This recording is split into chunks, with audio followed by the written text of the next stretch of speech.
Assalamualaikum warahmatullahi wabarakatuh. Perkenalkan, nama saya Alia Fairuzia dengan NIM 251408005, jurusan Tadris Fisika. Di sini saya akan menjelaskan materi-materi biologi. Nah, komponen kimiawi pada sel ini terdiri atas dua bagian. Yang pertama adalah senyawa organik dan yang kedua adalah senyawa anorganik. Senyawa organik ini merupakan zat-zat yang tersusun oleh unsur-unsur yang lebih dari satu unsur. Nah, senyawa organik ini banyak terdapat di dalam tubuh makhluk hidup atau bisa dihasilkan oleh makhluk hidup itu sendiri. Di sini kita akan membahas 4 komponen utama senyawa organik.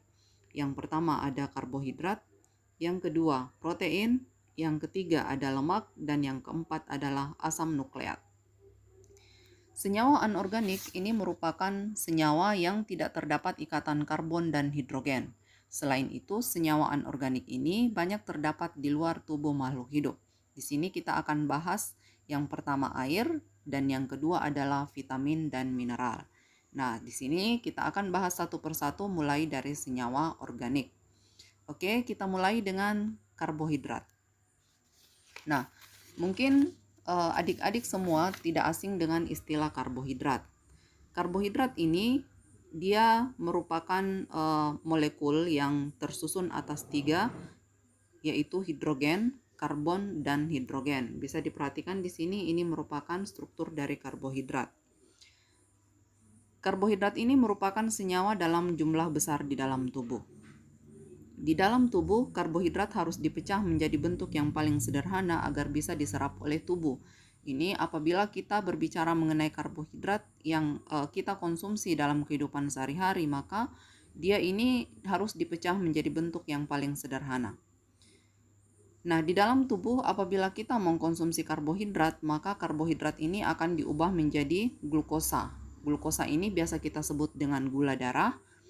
Perubahan karbohidrat menjadi glukosa ini dibantu oleh enzim amilase. Kemudian selanjutnya, apabila gula darah kita berlebih, maka tubuh kita akan mengubahnya menjadi glikogen. Glikogen ini adalah gula otot. Perubahan glukosa menjadi glikogen dibantu oleh hormon yang disebut dengan hormon insulin. Karbohidrat ini dibedakan menjadi 3 jenis, yaitu monosakarida, disakarida, dan polisakarida. Nah, semuanya ini mempunyai fungsi yang berbeda-beda. Yang pertama di sini mengenai monosakarida. Mono artinya satu, sakarida itu dari kata sakarin yang artinya gula. Jadi monosakarida ini merupakan karbohidrat dengan satu gugus gula sederhana. Monosakarida ini umumnya berfungsi untuk menghasilkan energi. Di sini ada 3 jenis monosakarida. Yang pertama ada triosa. Triosa ini merupakan monosakarida yang tersusun atas 3 atom C. Yang masuk di sini adalah gliseraldehid. Kemudian yang kedua pentosa. Penta artinya 5. Jadi pentosa ini monosakarida yang tersusun atas 5 atom C. Contohnya di sini adalah ribosa dan ribulosa. Yang ketiga heksosa. Heksa artinya 6. Jadi heksosa ini adalah monosakarida dengan 6 atom C. Contohnya tadi ada glukosa, fruktosa, dan galaktosa. Yang kedua adalah disakarida. Di artinya 2, sakarin artinya gula. Jadi disakarida itu artinya monosakarida yang terdiri atas 2 gugus. Maksud saya bukan monosakarida ya, maksud saya karbohidrat yang tersusun atas 2 gugus gula sederhana.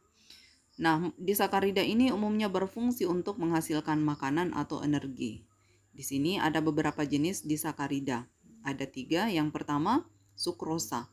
Sukrosa ini terdiri atas glukosa dan fruktosa. Jadi sukrosa ini artinya dia dia terdiri atas 2 monosakarida, yaitu glukosa dan fruktosa. Misalnya ini kita ambil contoh, sukrosa itu adalah gula tebu. Kemudian maltosa. Maltosa ini terdiri atas glukosa dan glukosa. Jadi artinya dia tersusun atas 2 monosakarida, yaitu glukosa dan glukosa. Contohnya itu adalah gula pada biji-bijian. Jadi rasa manis pada biji-bijian itu berasal dari maltosa. Kemudian yang ketiga laktosa. Laktosa ini adalah disakarida yang tersusun atas 2 monosakarida, yaitu glukosa dan galaktosa. Contohnya di sini adalah gula susu dari kelenjar mamae. Yang disebut di sini kelenjar mamae adalah kelenjar susu ya, yang menghasilkan air susu. Yang ketiga, polisakarida. Polisakarida ini banyak artinya adalah dia ini mempunyai banyak gugusan gula sederhana. Polisakarida ini umumnya berfungsi untuk membentuk membran sel, silem, dan dinding sel. Nah, di sini contohnya yang termasuk polisakarida itu adalah ada amilum. Amilum ini biasanya kita peroleh dari hasil fotosintesis, misalnya yang berupa tepung dan beras. Ada glikogen. Glikogen ini tadi adalah gula yang tersimpan di dalam otot. Kemudian ada selulosa. Ini selulosa adalah polisakarida yang berfungsi melindungi tumbuhan, sel tumbuhan. Kemudian ada lignin. Lignin ini biasanya ditemukan pada silem dan dinding sel. Kemudian ada inulin. Nah, inulin ini biasanya kita temukan pada sel akar yang ada pada tumbuhan tertentu. Jadi dia biasanya berfungsi untuk cadangan makanan dan masih banyak ya polisakarida jenis yang lain. Oke. Fungsi karbohidrat di sini ada beberapa fungsi ya untuk karbohidrat. Yang pertama sumber energi, ini sudah pasti ya di dalam tubuh kita. Karbohidrat itu kan nantinya misalnya kita makan karbohidrat, contohnya makan nasi ya. Di dalam tubuh karbohidrat yang ada di dalam nasi itu akan diubah menjadi glukosa. Gula inilah yang merupakan sumber energi kita.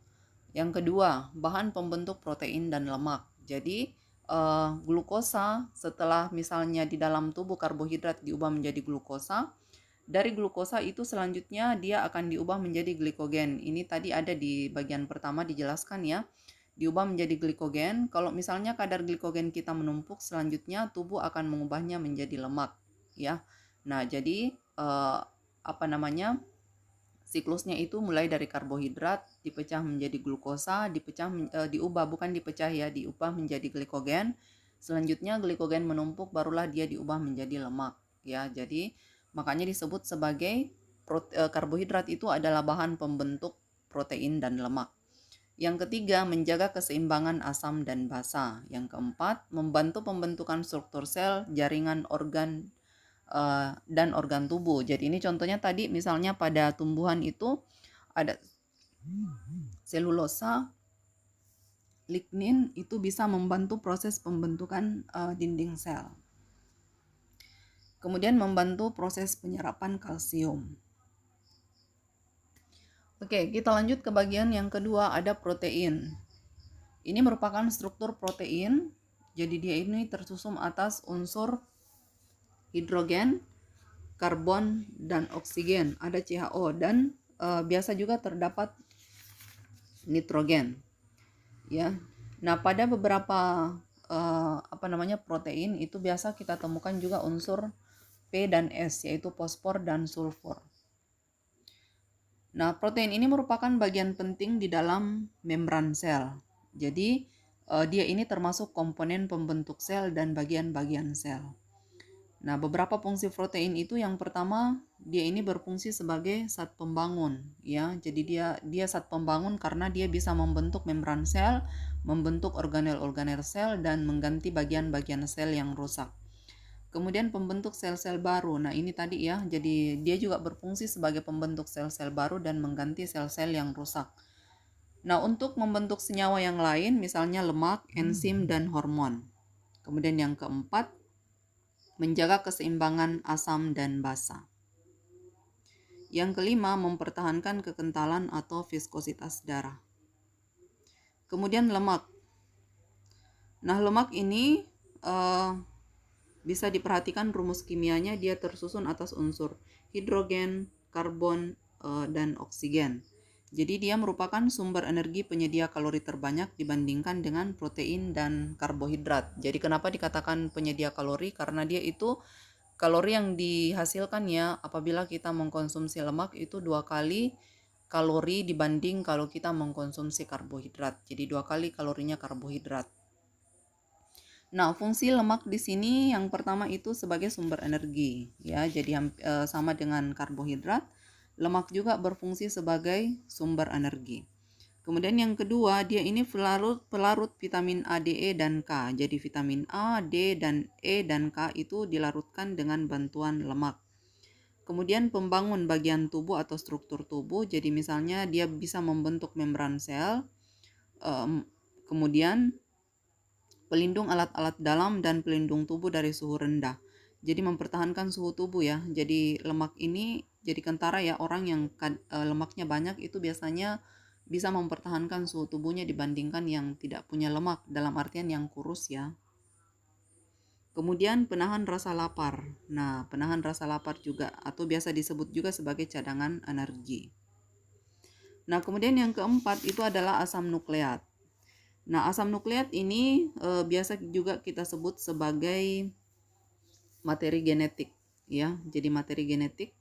Nah, di sini dia terdiri atas DNA dan RNA. DNA ini adalah ini yang di tengah ini ya. Ini adalah DNA, yang ini adalah RNA. DNA ini adalah deoksiribonucleic acid. Sedangkan RNA itu ribonucleic acid. Nah, untuk asam nukleat dia berfungsi sebagai penyimpan informasi pada sel. Jadi informasi ciri-ciri fisik misalnya gen itu dikodekan oleh DNA ya. DNA ini berperan dalam pembentukan gen, sedangkan RNA ini berperan pada proses sintesis protein. Kemudian air. Nah, ini adalah struktur molekul air H2O. Jadi ada 2 H-nya, kemudian O. Jadi ini rumus ininya ya, rumus kimianya itu adalah H2O. Nah, air ini sangat dibutuhkan oleh semua makhluk hidup. Jadi saya yakin kalian semua tahu bahwa air itu sangat penting sehingga dijadikan sebagai indikator adanya kehidupan pada makhluk hidup. Jadi kalau misalnya di suatu daerah yang sangat terpencil kita menemukan air, artinya bisa dikatakan bahwa di tempat tersebut pasti ada makhluk hidup, ya. Nah, di sini sebaliknya kalau misalnya tidak ditemukan air, maka bisa dipastikan di tempat itu pasti tidak ada kehidupan, ya. Kenapa? Karena air ini sangat dibutuhkan oleh semua jenis makhluk hidup, mulai dari tumbuhan, hewan, manusia. Jadi makhluk hidup bisa bertahan berminggu-minggu itu tanpa makan, tapi makhluk hidup tidak akan bertahan hidup jika kekurangan air, istilahnya dehidrasi ya. Nah, di sini manfaat air itu yang pertama ada sebagai bahan pelarut utama ya, jadi pelarut universal untuk zat organik maupun anorganik. Kemudian mengangkut nutrisi ke berbagai jaringan atau biasa kita sebut sebagai alat transportasi. Jadi zat sisa, sari-sari makanan, sisa metabolisme itu bisa diangkut dengan bantuan air.